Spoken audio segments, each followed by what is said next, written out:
If you ever feel nervous in social situations because of your English, this is the video for you.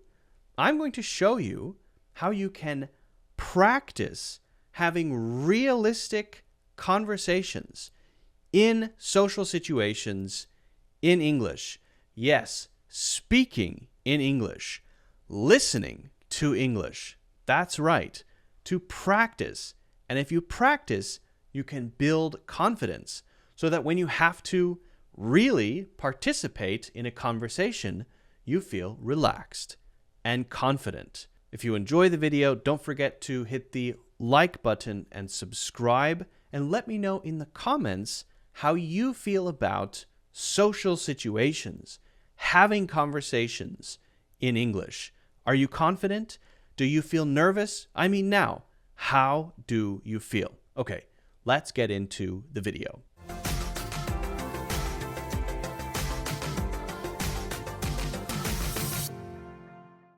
Have you ever been in a social situation that you didn't feel very comfortable because you didn't know what to say? Maybe it's because you don't have enough practice. How can you practice social situations? Well, you can you can participate in social situations and practice. That's great. But there is a way to do this. It's experimental, but there's a way to do this in ChatGPT. You have to set up the situation. Maybe you have a social event coming up for work. Maybe it's a conference, right? Maybe it's related to your field. You're feeling a little nervous about how to communicate with people, how to interact, how to have a natural conversation. It's reasonable to maybe want to practice a little bit so you can come up with a few things to say and feel more relaxed. So let's do that. Let's do a role play. I'm asking ChatGPT. For the following situation, you will play the parts of the other two people, or of the two other people in the discussion, and I will play myself.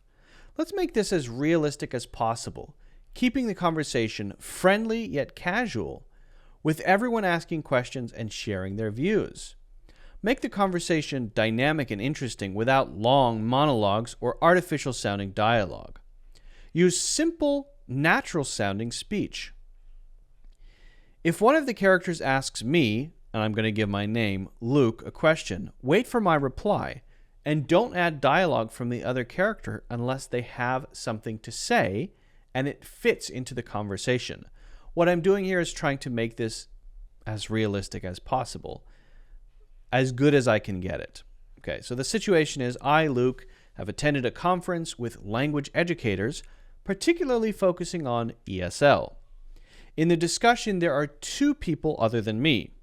One, Lester, is a traditional educator who writes textbooks for academies for worldwide distribution. The other, Nisa, is a social media influencer who teaches English on YouTube as a non-native English speaker. We have just finished listening to a talk about how generative AI is shaking up the e-learning space. Again, I, Luke, will play the role of myself. I am attending this conference to network in the industry. I create online educational resources, particularly online resources. I also have an English learning podcast and a YouTube channel. Let's begin. Okay, so Lester says, that was quite an insightful talk about generative AI in e-learning. It's incredible how technology is shaping the future of education, isn't it?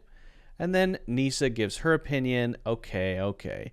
And then she asks, but I'm curious, Luke, with your experience in online courses and your English learning podcast, how do you see AI influencing your work? Now, at this point, you're thinking, hey, wait a minute, this is all text. That's not very social.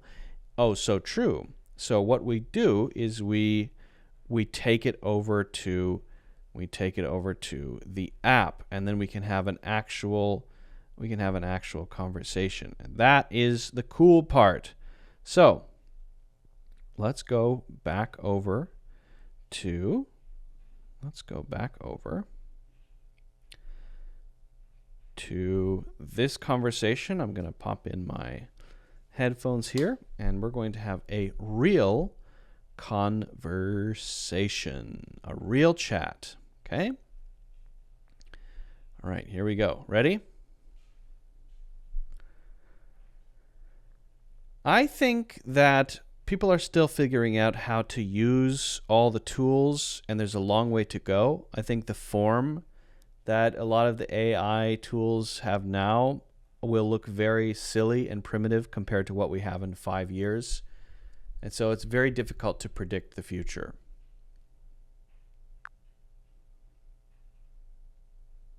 That's a really good point, Luke. The pace at which technology evolves is astonishing. I guess it's all about staying adaptable and open to change. Have you started integrating any AI tools into your courses or podcast yet? And Luke, I'm also interested in how you balance the timeless aspects of language learning with these cutting edge technologies. After all, the fundamentals of language learning haven't changed much, have they? That's true. I think the fundamentals will always stay the same in the sense that really people who want to learn a language better just want to communicate well, and they want to get things done in their lives. They want to make connections. So what I tend to do is use the tools to help me help people do those things better and more effectively. For example, I may use ChatGPT during episodes of my podcast or during videos to give people an example of how they might try to practice something or learn something. For example, practicing a conversation with native English speakers.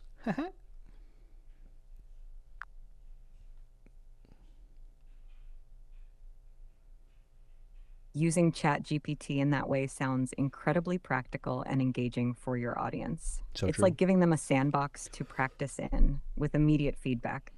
Do you think this kind of interactive tool helps with learner motivation? And Luke, how do you ensure the quality of such AI interactions? I mean, ensuring that the language model provides accurate and culturally appropriate responses must be a challenge, especially considering the diversity of your audience. I think that's where you have to let people use the tools themselves. If I were to say, hey, here's the prompt that everyone has to use only this and don't understand why, that would be a problem, because then maybe the responses wouldn't be culturally specific or appropriate. What I can do is show people generally how to use the tools.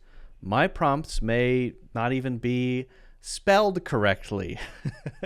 In fact, I think the important thing is to just make sure people know how to use the tools on their own to get their own things done in their own way. And once they can do that, then they can solve their own problems.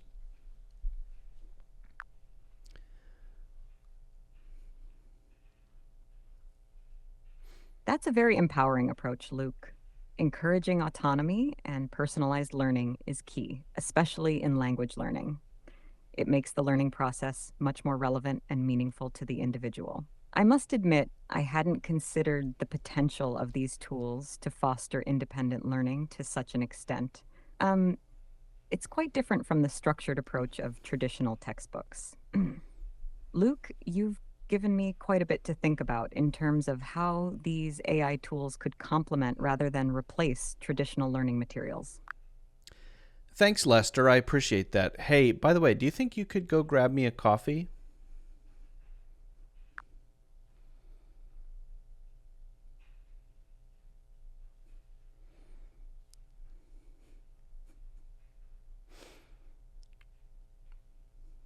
Sure thing, Luke. It's the least I can do after the insights you've shared.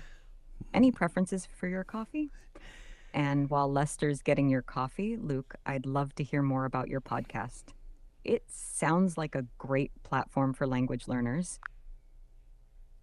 Yeah, so Lester, I will have if you could just stop at Starbucks and grab me a grande iced almond milk half calf latte with 1 splash of hazelnut, and get me also a Rice Krispie treat, please. Now, Nisa, I think, yes, the podcast, I'm very excited about it. But I think really the important thing is in the online world, we have to do what is interesting to us and not worry about much else, because if we're not interested in it and it gets boring, then we'll easily burn out.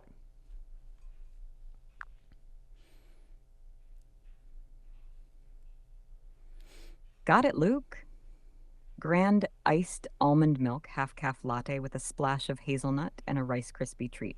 I'll be right back with your order.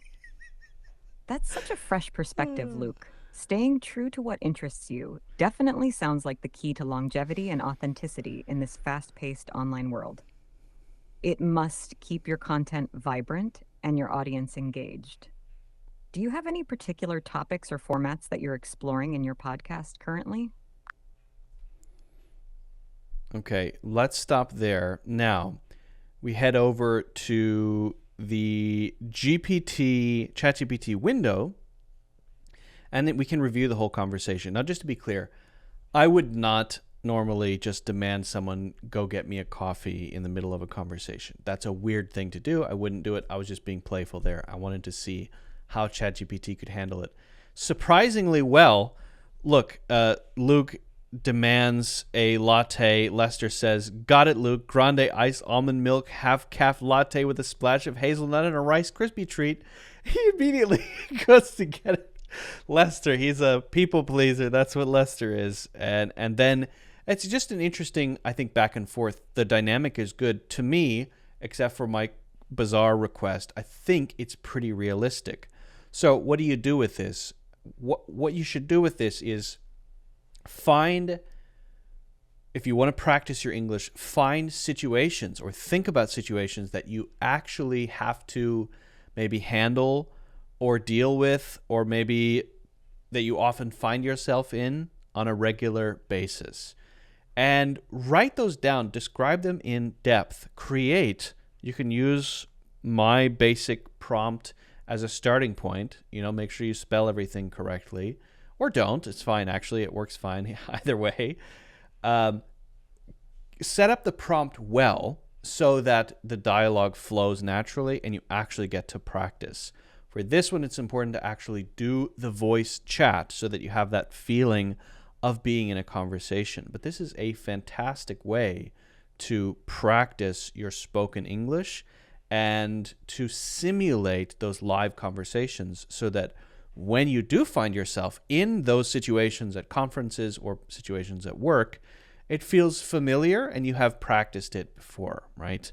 And actually, for people who may have anxiety about social interactions, right, this can be a useful approach as well. So if you feel anxious about having an interaction or going to a social event or something, this could be a good way to at least feel mentally prepared to practice a little bit. So try it out with your own situations.